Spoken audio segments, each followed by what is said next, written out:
Welcome back, friends. Allow me to present to you a sweet dish recipe which ticks all categories like being gluten free, vegan, and nuts free too. नमस्कार। आपका फिर से स्वागत है hot puris के इस channel में। रक्षाबंधन के आने वाले इस त्योहार पर अब तीसरी मिठाई है खजूर रोल्स। आज की मिठाई के इंग्रेडिएंट्स हैं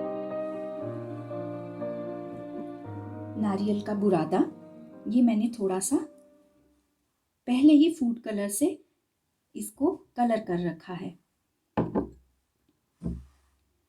राइस फ्लावर, जो चावल का आटा है, खसखस, नारियल का बुरादा, घी या मार्जरीन, वेगन मार्जरीन, थोड़े से तिल और जो मेन सामग्री है वो है खजूर।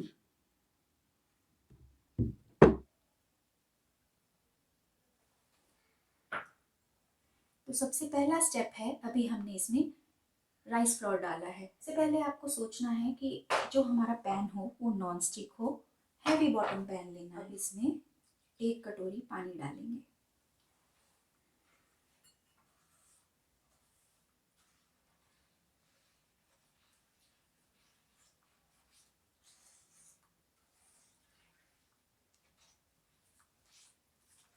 With 1 cup of rice flour, I have added here 1 cup of water.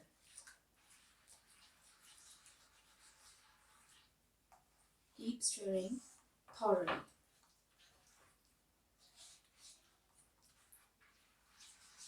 अब इस स्टेप पे मैंने फ्लेम बिल्कुल बंद कर दिया और इसको मैं यहाँ से हटाकर दूसरी जगह रखकर ऐसे ही चलाऊंगी। Now we will keep the dough to cool down.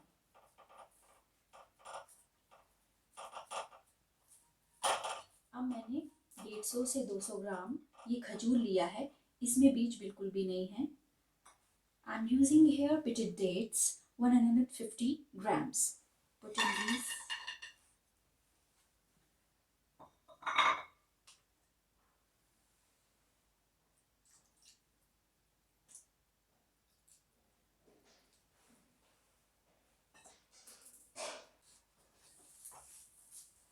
we have to keep stirring the dates for about 10 to 15 minutes until they are tender. ये जब तक हमारे खजूर बिल्कुल पल्प नहीं हो जाते, सॉफ्ट नहीं हो जाते, आपने अपने हिसाब से पानी डालना है। इसमें छींटे भी मार सकते हैं ताकि ये बिल्कुल सॉफ्ट हो जाए।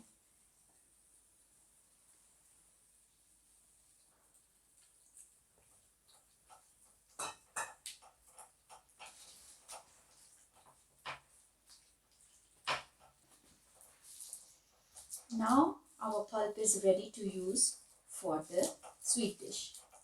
अब ये बिल्कुल तैयार हो गए हैं हमारे खजूर अपनी मिठाई में डालने के लिए। अब बहुत गर्म है ये, इसको थोड़ा ठंडा होने के लिए रखते हैं। अब हमारा चावल का आटा भी बिल्कुल ठंडा हो गया है। The rice flour has cooled down now. After the cool down, the dates are also ready to be used. ये खजूर भी बिल्कुल तैयार हैं। अब हम रोल्स बना सकते हैं। अभी मैंने नारियल का बुरादा लिया है। Here I am using desiccated coconut. सारा अभी यूज नहीं किया है, थोड़ा सा बचा लिया है।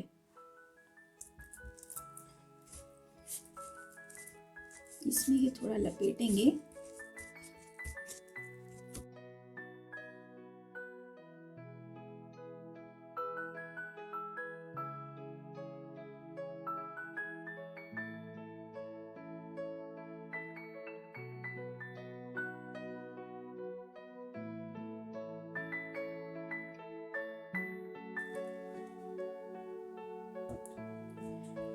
Here the rice flour mixture is ready to use, and I am giving this a flat shape.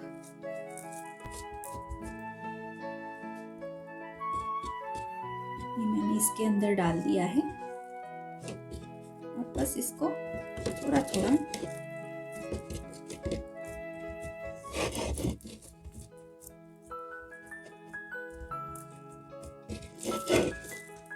अगर ज़रूरत लगे तो हमें इसे बड़ी थाली में भी शिफ्ट करके रोल कर सकते हैं। बेसिकली हमें इसे एक रोल की शेप देनी है। Since this roll is big for the steaming utensil, I will divide the roll into half.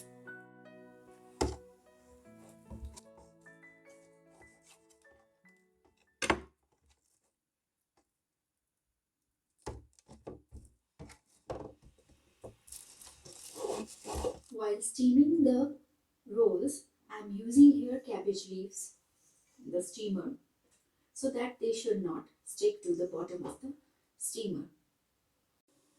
अब हम इस रोल को आराम से इसमें डालेंगे पकने के लिए।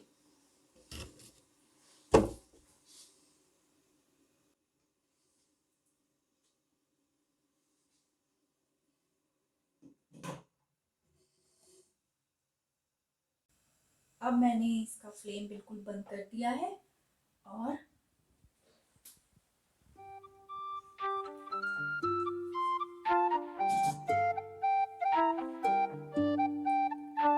ये आटा पूरा पक गया है। थोड़ी देर ठंडा होने रखेंगे। Once again, we will leave it to cool down for few minutes.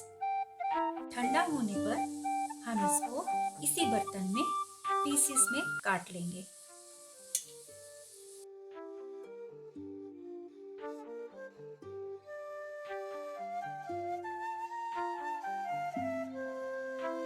नारियल के बुरादे में लपेटेंगे।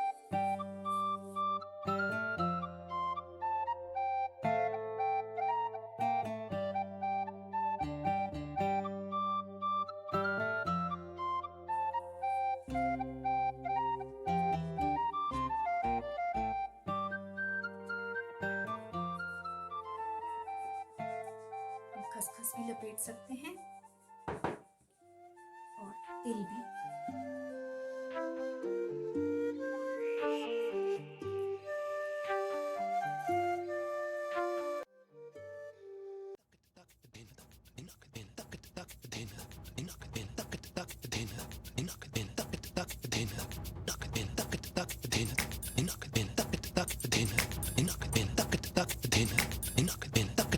Dinner.